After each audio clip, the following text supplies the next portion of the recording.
बड़ी खबर आपको बता दें, आतंकी संगठन जैश के सरगना मसूद अजहर से जुड़ी हुई है। भारत के अलग अलग हिस्सों में आत्मघाती हमले करवाने के लिए मसूद अजहर ने पिछले साल दिसंबर में तालिबान और हक्कानी नेटवर्क के कमांडरों से बात की थी। इतना ही नहीं, मसूद अजहर ने भारत में आत्मघाती हमलों के लिए तालिबान और हक्कानी नेटवर्क को भी उकसाया था। खुफिया एजेंसियों को मिली जानकारी के मुताबिक मसूद ने अफगानिस्तान में फैले हक्कानी नेटवर्क के 2 कमांडर बिलाल जरदान और गुल अब्दुल रहमान के साथ भी बात की थी। नीतीश कुमार हमारे सहयोगी फोन लाइन पर मौजूद है। नीतीश, जो ये नई साजिश का खुलासा हुआ है बेहद चौंकाने वाला है और मसूद अजहर पाकिस्तान की सरजमी में नई नई साजिशें रख रहा है हिंदुस्तान को दहलाने के लिए। नया खुलासा है और अफगानी जो टेररिस्ट हैं जो अफगानिस्तान की धरती से ऑपरेट करते हैं, जैसे खूंखार आतंकी संगठन तालिबान है और हक्कानी नेटवर्क, जिससे कि अमेरिका भी परेशान है और उसको जो है प्रोहिबिटेड प्रोस्क्राइब टेररिस्ट के लिस्ट में रखा हुआ है। उसने उस नेटवर्क को रोपिंग करके हिंदुस्तान की धरती पर अलग अलग शहरों में मल्टीपल अटैक्स कराने की प्लानिंग रखी थी। और इसके लिए मिड दिसंबर में मसूद अजहर ने जो 2 कमांडर्स हैं हक्कानी नेटवर्क के, बिलाल जारदान और गुल अब्दुल रहमान, इन दोनों के साथ जो है मीटिंग भी की थी। जाहिर तौर से एक बड़ी साजिश ये रच रहा था, न सिर्फ कश्मीर में और बल्कि देश के दूसरे हिस्सों में आतंकवादी हमले कराने के लिए। बिल्कुल नीतीश, आप हमारे साथ बने रहिए। इस वक्त हमारे साथ है डिफेंस एक्सपर्ट शिवदान सिंह, उनसे बातचीत करते हैं। सर, एक बात फिर से साफ हो जाती है कि पाकिस्तान की सरजमी में ही हिंदुस्तान के खिलाफ साजिशें रची जाती है और जैश सरगना मसूद अजहर नई नई साजिशें रच रहा है।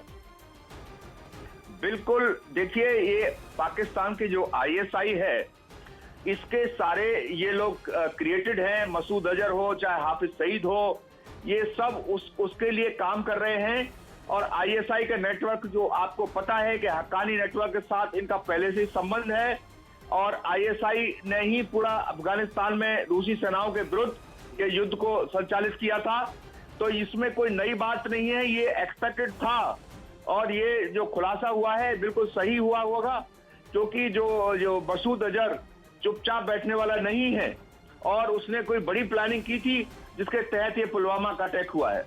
बिल्कुल, लेकिन जो हक्कानी नेटवर्क से बातचीत हुई है सर, अगर हम देखें तो हमने कई कूटनीतिक कदम उठाए हैं। इसके अलावा पाकिस्तान आतंकवाद का पनाहगार बना हुआ है, इसमें कोई दो राय नहीं है। लेकिन और क्या कदम उठाने होंगे, क्योंकि पाकिस्तान तो अपनी हरकतों से बाज नहीं आ रहा है। जैसा मैंने पहले भी हर जगह कहा है, इस वक्त आंतरिक सुरक्षा को मजबूत करने की बहुत सख्त जरूरत है। ये खाली बाह्य सुरक्षा, जो हमारी सीमाओं की सुरक्षा के साथ साथ हमें आंतरिक सुरक्षा को मजबूत करना है।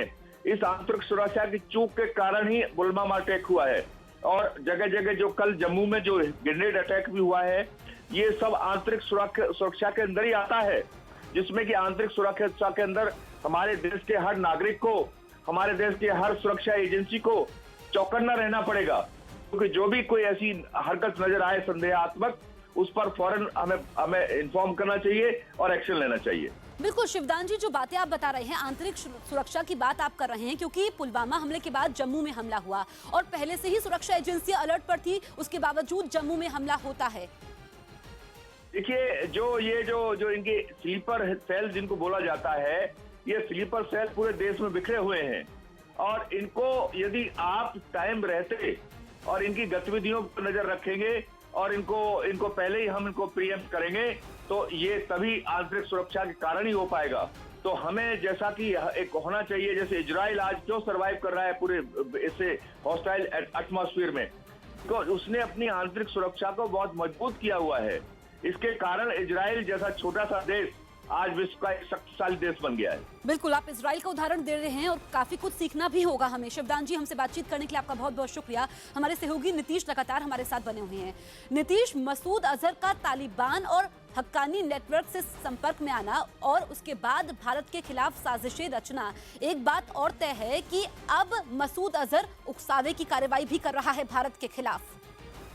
जी देखिए, बिल्कुल सही कहा। देखिए ये जो इनकी जो ट्रेनिंग होती है, चाहे वो जैश ए मोहम्मद हो, चाहे लश्कर ए तैयबा हो, अफगानिस्तान तालिबान हो या फिर हक्कानी नेटवर्क हो, इनके जो ट्रेनर्स रहते हैं वो ऑलमोस्ट सेम रहते हैं। अफगानिस्तान पाकिस्तान बॉर्डर पर वजीरिस्तान से लगा हुआ एक इलाका है, उसका नाम मीरान शाह है, जहाँ पर ही ज्यादातर लोगों की ट्रेनिंग होती है। हालांकि मुरीद के जैसी जगहों में भी लश्कर और जैश की ट्रेनिंग होती है, लेकिन जो कंबाइंड ट्रेनिंग होती है खासतौर से इस इलाके में होती है। तो उसी वक्त एक टेररिस्ट ऑर्गेनाइजेशन का दूसरे टेररिस्ट ऑर्गेनाइजेशन के संपर्क में आना कोई बड़ी चीज नहीं है, और शायद इसी का फायदा उठाकर जो मसूद अजहर है वो हार्डन लड़ाके होते हैं, पाकिस्तान जो अफगानी होते हैं हार्डन लड़ाके होते हैं, और हक्कानी नेटवर्क से तो पाकिस्तान वो अमेरिका भी जो परेशान रहा है और प्रोस्क्राइब जो टेररिस्ट की लिस्ट में उसको डाला हुआ है। तो मसूद अजहर को जब लगातार रिवर्सल्स मिलने लगे, कश्मीर में जब ऑपरेशन ऑल आउट चलाया सुरक्षा एजेंसियों ने, जबरदस्त मार पड़ी, उससे वो बौखला गया, और इसी सिलसिले में इसी वजह से नए जो मोर हार्डेंड टेररिस्ट ऑर्गेनाइजेशन है अफगानिस्तान के हक्कानी और तालिबान, उसको जो है बिल्कुल कश्मीर में नीतीश, जो आप बातें बता रहे हैं, क्योंकि मसूद अजहर आतंकवादियों की टोली को तैयार करता है और हमने देखा कि पाकिस्तान दिखावे की कार्रवाई करता है। मसूद अजहर पाकिस्तान में है, ये बात पाकिस्तान के विदेश मंत्री ने कबूल की, लेकिन सेना का बयान आता है और कहा जाता है कि मसूद अजहर है ही नहीं। तो पाकिस्तान मसूद अजहर पर कार्रवाई नहीं कर रहा है और अब मसूद अजहर भारत के लिए सिरदर्द बन चुका है। अजय देखिए, बिल्कुल ये जो कोई कार्रवाई होती भी है, आपको याद होगा कि 2017 में हाफिज सईद के लश्कर का जो आतंकी है हाफिज सईद, उसके खिलाफ भी कार्रवाई हुई थी, उसे हाउस अरेस्ट कर दिया गया था, नजरबंद कर दिया गया था करीब 6-7 महीने तक। लेकिन उस दौरान भी वो जो है लगातार जो है संपर्क में रहा, बाहर वीडियोस जारी करते रहा, उसके पास तमाम तरह की फैसिलिटी थी। इसको कहा जाता है कि जब कोई डिटेन होता है आतंकी तो इसका मतलब उसको वीआईपी फैसिलिटी दी जा रही है। तो ये सिर्फ आई वॉश है। अभी भी आपने देखा होगा कि मसूद अजहर के भाई वगैरह सब पर जो है कार्रवाई की जा रही है, लेकिन एक सिर्फ आई वॉश है। पाकिस्तान कितना सीरियस रहता है ये तो पूरी दुनिया जानती है, हमेशा इस तरह की बात कही जाती है लेकिन होता कुछ नहीं है। पिछले बार भी कहा गया कि इनको जो बैन कर दिया गया है, लेकिन हुआ नहीं। जब उनकी लिस्ट निकली पाकिस्तान इंटीरियर मिनिस्ट्री की, तो उसमें देखा गया कि इनको इन टेररिस्ट ऑर्गेनाइजेशन को सिर्फ वॉच लिस्ट में रखा गया है। तो जाहिर तौर से ये कार्रवाई सिर्फ आई वॉश है, और पाकिस्तान हमेशा जो उसको सूट करता है उसकी पॉलिटिक्स को, इसी वजह से वो जो मसूद अजहर जैसे आतंकियों को बढ़ावा देता रहेगा। बिल्कुल नीतीश, लेकिन हमें ये बात भी जाननी होगी, समझनी होगी कि जब यूएनएससी में 3 शक्तिशाली देशों ने मसूद अजहर को अंतर्राष्ट्रीय आतंकवादी घोषित करने के लेकर के प्रस्ताव पेश किया है, 3 शक्तिशाली देशों का समर्थन है, और उसके बाद पाकिस्तान के विदेश मंत्री कहते हैं कि मसूद अजहर बीमार है, वो ये कबूल करते हैं कि मसूद अजहर पाकिस्तान में है, उसके बावजूद इस तरह की नई साजिशों का खुलासा होता है, तो क्या कदम भारत को और उठाने होंगे? देखिए, अभी भारत जो है बेस्ट कर रहा है। भारत के समर्थन में जो है काफी पावरफुल नेशन है, जैसे फ्रांस, ब्रिटेन, अमेरिका तो सपोर्ट कर ही रहा है हिंदुस्तान को। भारत तमाम डिप्लोमेटिक एफर्ट्स के जरिए दुनिया के और देशों को जो ताकतवर है, इकोनॉमिकली काफी मजबूत है, उनको जो है एक ही प्लेटफॉर्म पर आतंकवाद के खिलाफ लाने की लगातार कोशिश कर रहा है। और अभी ऐसा लगता है कि चाइना का स्टैंड भी जो है, अभी चाइना कुछ बोल नहीं रहा है, लेकिन ऐसा लगता है कि वो क्या करेगा इस बारे में अभी एश्योरेंस नहीं है, लेकिन ऐसा लगता है कि कुछ जो है नॉर्मल थोड़ा सा शिफ्ट उसके स्टांस में जरूर हुआ है मसूद अजहर को लेकर। लेकिन अब पहले चाइना को प्लेटफॉर्म पर लाके इसको ग्लोबल आतंकी घोषित करना होगा, उसके बाद इस ऑर्गेनाइजेशन को ग्लोबली बैन करना होगा। बिल्कुल, तो दुनिया में अलग थलग करना होगा पाकिस्तान को, ये कदम उठाने की जरूरत है, कूटनीतिक प्रयास और ज्यादा करने होंगे। नीतीश, आपका इस तमाम जानकारी के लिए बहुत बहुत शुक्रिया। आतंकवादियों के खिलाफ भारत की एयर स्ट्राइक से घबराया पाकिस्तान अब अपने यहां पल रहे आतंकी संगठनों पर दिखावे की कार्रवाई कर रहा है। इमरान सरकार ने आतंकी हाफिज सईद के संगठन जमात उद दावा और फलाई इंसानियत फाउंडेशन के मुख्यालय को अपने कब्जे में ले लिया। जमात उद दावा की लाहौर में मौजूद मस्जिद और मदरसे को भी सरकार ने फौरी तौर पर अपने हाथों में ले लिया, ताकि पाकिस्तान दुनिया को दिखा सके कि वो आतंकवादियों के खिलाफ है। आतंक को पालने वाला पाकिस्तान आतंकवादी संगठनों पर ऐसी दिखावे की कार्रवाई पहले भी कई बार कर चुका है, जबकि सच्चाई ये है कि पाकिस्तान में अब भी कई आतंक के अड्डे गुलजार हैं, जिनको पाकिस्तान की सेना और ISI का पूरा संरक्षण हासिल है। ऐसे में पाकिस्तान की नीयत पर भरोसा नहीं किया जा सकता, क्योंकि आतंकवादी संगठनों पर कार्रवाई के बाद भी मुंबई हमले का मास्टरमाइंड हाफिज सईद पाकिस्तान में खुलेआम घूम रहा है। इमरान की नाक के नीचे हाफिज सईद रैलियां करता है और हिंदुस्तान के खिलाफ जहर उगलता है। हालांकि हाफिज सईद इन दोनों संगठनों के जरिए मदरसे और स्कूल, अस्पताल और एम्बुलेंस सर्विस चलाने का दावा करता है, लेकिन इनकी आड़ में उसका असल मकसद आतंकवाद को बढ़ावा देना है। क्योंकि जमात उद दावा आतंकवादी संगठन लश्कर तैयबा का ही एक मुखौटा है। ये आतंकी संगठन 300 से भी ज्यादा मदरसे और स्कूल पाकिस्तान में चलाता है। इन्हीं के जरिए जमात उद दावा अपने लिए फंड इकट्ठा करता है, बकायदा पैसे देकर आतंकवादियों की भर्ती करता है। लश्कर की आतंकी गतिविधियों की वजह से अमेरिका ने 2012 में उसे आतंकी संगठन घोषित किया था। इसके साथ ही अमेरिका ने लश्कर के सरगना हाफिज सईद पर $1 करोड़ का इनाम भी घोषित किया था। हालांकि इसके पहले संयुक्त राष्ट्र ने भी हाफिज सईद को आतंकवादियों की लिस्ट में शामिल किया था, जिसके बाद दुनिया की आंखों में धूल झोंकने के लिए पाकिस्तान ने हाफिज सईद पर कार्रवाई करने का नाटक करते हुए उसे घर में नजरबंद किया था।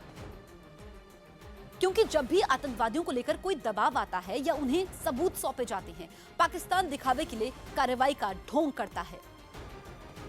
क्योंकि पाकिस्तान ने जब जब हाफिज सईद के संगठन पर बैन लगाया है, तो हर बार हाफिज सईद एक नए आतंकवादी संगठन के साथ दुनिया के सामने आया। हकीकत यही है कि पाकिस्तान शायद कभी हाफिज सईद और मसूद अजहर के खिलाफ कोई बड़ी कार्रवाई नहीं करेगा। साथ ही उनके आतंकवादी संगठनों पर प्रतिबंध भी आंखों में धूल झोंकने से ज्यादा कुछ नहीं है, क्योंकि पाकिस्तान में बहुत आराम से प्रतिबंधित आतंकवादी संगठन नाम बदल कर काम करने लगते हैं। कभी उन्हें किसी भी तरह की मदद नहीं रुकती। ये सब पाकिस्तान सरकार की सरपरस्ती में होता है। जबकि इमरान खान की सरकार दावा कर रही है कि उनके यहाँ आतंकवादी संगठन नहीं है, लेकिन इमरान का झूठ उस वक्त बेनकाब हो गया जब उन्होंने ही एक आतंकी संगठन के सरगना को अपनी पार्टी में शामिल कर लिया। जानकारी के मुताबिक आतंकी संगठन हरकतुल मुजाहिदीन का संस्थापक फजलुर रहमान खलील इमरान खान की पार्टी पाकिस्तान तहरीक इंसाफ में शामिल हो गया। अमेरिका ने 1997 में हरकतुल मुजाहिदीन को आतंकवादी संगठन घोषित किया था, जबकि 30 सितंबर 2014 को मौलाना फजलुर रहमान खलील को आतंकवादियों की सूची में रखा गया था, जिसके बाद 2013 में हरकतुल मुजाहिदीन ने अपना नाम बदलकर अंसार उल उम्मा भी रख लिया था। ये आतंकी संगठन अफगानिस्तान में हुई कई आतंकवादी हमलों के लिए जिम्मेदार भी है। लेकिन यह भी सच है कि पाकिस्तान आतंक फर्स्ट वाली अपनी नीति से दूर नहीं होना चाहता, जबकि उसे अच्छी तरह मालूम है कि दहशत के साथ खड़ा होकर वो अपनी ही बर्बादी लिख रहा है। पाकिस्तान की दरियादिली मसूद अजहर, हाफिज सईद समेत वहां पल रहे दूसरे आतंकवादियों के लिए किसी सौगात से कम नहीं। तो शायद यही वजह है कि कमर टूटने के बावजूद भी इनकी हिमाकत जारी है, जबकि पूरी दुनिया का दबाव है। हिंदुस्तान का सख्त एतराज है, लेकिन पाकिस्तान में सक्रिय आतंकवादी संगठन खासकर जैश-ए-मोहम्मद और लश्कर तैयबा अब फल फूल रहे हैं। और आतंकी संगठन जमात उद दावा और फलाए इंसानियत फाउंडेशन से जुड़े मदरसे लगातार आतंकवादियों की भर्ती करने में जुटे हैं। हालांकि भारत की सख्ती के बाद पाकिस्तान सरकार ने दोनों संगठनों से जुड़े 182 मदरसों को अपने कब्जे में लेने का दावा किया। साथ ही सरकार ने मदरसों से जुड़े 121 लोगों को गिरफ्तार भी किया। इमरान सरकार को इन मदरसों में आतंकी गतिविधियां चलने की जानकारी मिली थी। इसके अलावा लाहौर में हाफिज सईद के आतंकी संगठन जमात उद दावा के मुख्यालय को अपने हाथ में लेने की बात भी कही। वहीं दूसरी ओर पाकिस्तान का दोहरा चरित्र सामने आया। भारत में 26/11 हमले के मास्टरमाइंड हाफिज सईद का इंटरव्यू करने आ रही संयुक्त राष्ट्र के प्रतिनिधियों का वीजा पाकिस्तान ने कैंसिल कर दिया। यूएन से आ रहे ये प्रतिनिधि हाफिज सईद पर संयुक्त राष्ट्र के बैन को लेकर इंटरव्यू करना चाहते थे और वीजा के लिए न्यूयॉर्क के पाकिस्तान कॉन्सुलेट पहुंचे, लेकिन पाकिस्तान की तरफ से वीजा देने से इनकार किया गया। संयुक्त राष्ट्र में पाकिस्तान को आतंक के मुद्दे पर एक बार फिर मुंह की खानी पड़ी है। समाचार एजेंसी पीटीआई ने सूत्रों के हवाले से खबर दी है कि संयुक्त राष्ट्र ने मुंबई हमले के मास्टरमाइंड हाफिज सईद को प्रतिबंधित आतंकवादियों की सूची से हटाने से ही इनकार कर दिया। आतंकी संगठन लश्कर तैयबा के सरगना हाफिज सईद ने अपना नाम प्रतिबंधित आतंकवादियों की सूची से हटाने की अपील की थी, लेकिन भारत ने हाफिज के खिलाफ आतंकी साजिश से जुड़े होने के पुख्ता सबूत पेश कर दिए, जिसके बाद उसकी अपील खारिज हो गई। संयुक्त राष्ट्र ने हाफिज सईद को मुंबई हमले के बाद 2008 में प्रतिबंधित आतंकवादियों की सूची में डाल दिया था। संयुक्त राष्ट्र ने उसकी अपील तब खारिज की जब पुलवामा हमले के मास्टरमाइंड जैश के मुखिया मसूद अजहर पर भी पाबंदी की मांग की गई है।